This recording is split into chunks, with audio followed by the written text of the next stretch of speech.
An Education is a 2009 coming-of-age drama set in 1960s suburban London that explores the complexities of youthful ambition, first love, and self-discovery.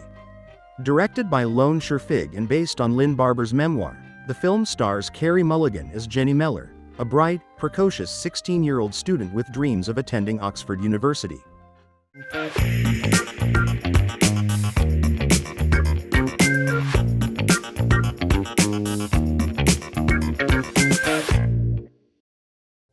Jenny is the pride of her conservative parents, particularly her overbearing father, Jack, who is fixated on her academic success as a path to upward mobility. Jenny is studious, talented in French, a cellist, but she longs for excitement beyond the monotony of her suburb existence. One rainy day, Jenny meets David Goldman, a charming and wealthy man in his 30s who offers her a ride home. Jenny shares her excitement about university life with David.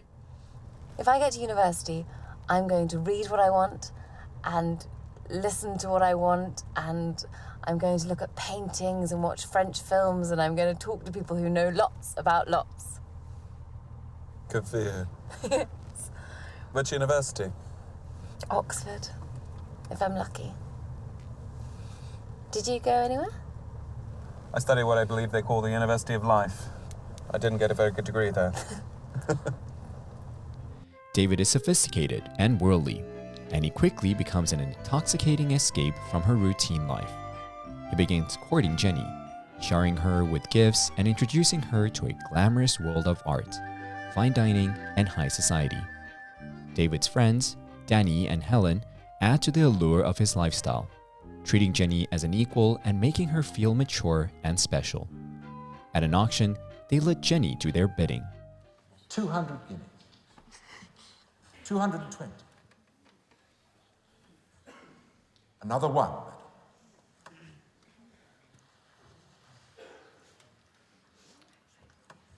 Sold for 200 guineas. Thank you. Your name, please. Mella!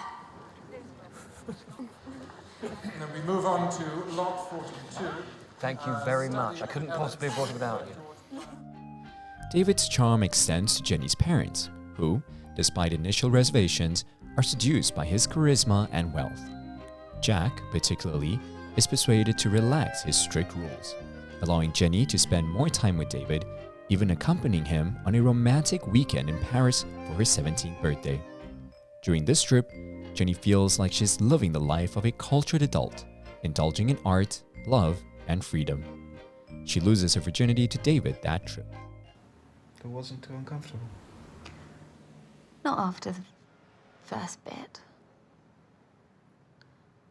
It's funny though, isn't it? All that poetry and all those songs about something that lasts no time at all. Yeah.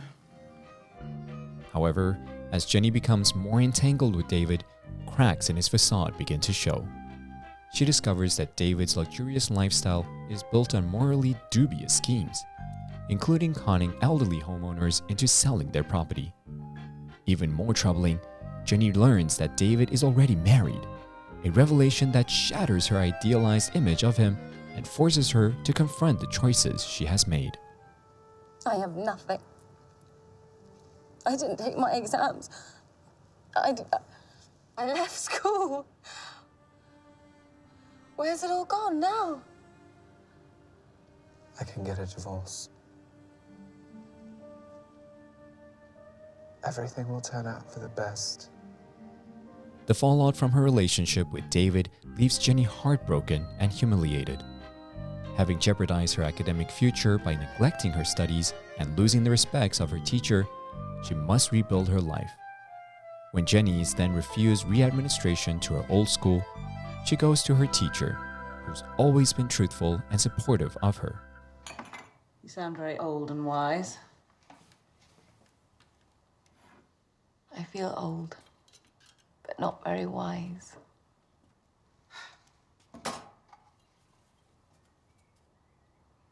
Miss Stubbs, I need your help.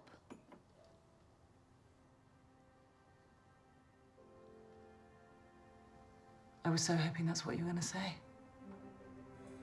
Miss Stubbs eagerly agrees, and Jenny resumes her studies. In the end, Jenny earns her place at Oxford, learning from her mistakes and gaining a deeper understanding of the complexities of life, love, and ambition. An education delves into themes of innocence, ambition, and the seductive pull of adulthood. It critiques the social pressure on young women to prioritize marriage over education and independence. Jenny's journey highlights the importance of self-reliance and the idea that true sophistication and freedom comes not from others, but from one's own effort and accomplishments. 接下来我们来揭晓今天的学习内容。The phrase "I couldn't possibly blank without you" expresses deep reliance, appreciation, or affection for someone, suggesting that their presence or help is essential for achieving something or getting through a situation. The blank can be filled with various actions, depending on the context. For example, I couldn't possibly face this challenge without you. When describing something that lasts no time at all, it's typically referring to a fleeting moment, brief experience, or transient event. It often conveys the sense that the duration was so short that it barely registered, or it was over before it began. For example, the concert tickets sold out so quickly, it felt like that lasted no time at all. And that's it for this episode of Cinephile. You can find more on the FUNDAY website. Let's make every day a fun day. I suppose cellists must go to a lot of concerts. We don't go to any concerts. We don't believe in them. Oh, they're real. So people say. Smoke? I'd better not. I live just up there.